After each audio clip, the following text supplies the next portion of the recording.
বিসমিল্লাহির রহমানির রহিম। আসসালামু আলাইকুম। সবাই কেমন আছেন?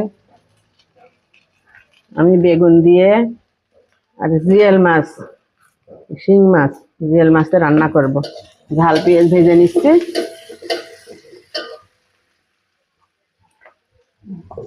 রসুন মশলা এগুলো ভেজে নিচ্ছি। এই গুঁড়ো মশলাগুলো দিয়ে দিচ্ছি, ধনে জিরে হলুদ দিয়ে মশলাটা ভালো করে ভেজে নেব।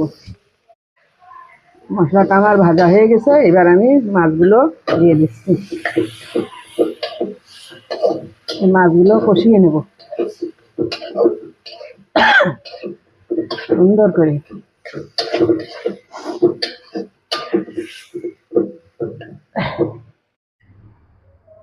পানি উতলে গেছে, এবার আমি কুটে রাখা বেগুনগুলো দিয়ে দিচ্ছি।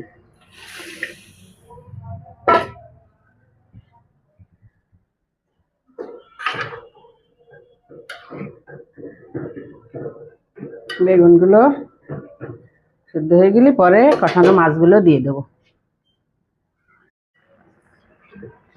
বেগুন আমার সেদ্ধ হয়ে গেছে, এবার কষিয়ে রাখা মাছগুলো আমি দিয়ে দিচ্ছি।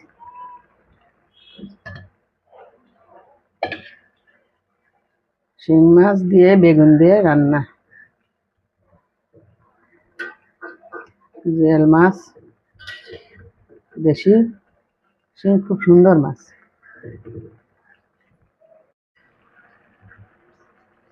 শিং মাছ দিয়ে বেগুন দিয়ে রান্নাটা আমার হয়ে গেছে। সবাই এইভাবে রান্না করে খেয়ে দেখবেন। বেগুন দিয়ে শিং মাছ, জিয়েল মাছ বলে। নতুন যারা দেখবেন ইউটিউবে, তারা একটু সাবস্ক্রাইব করে দেবেন। আর ফেসবুকে আমার একটা পেজ আছে, শান্তাস মিনি কিচেন, সবাই একটু ফলো লাইক করে দেবেন। আল্লাহ হাফেজ।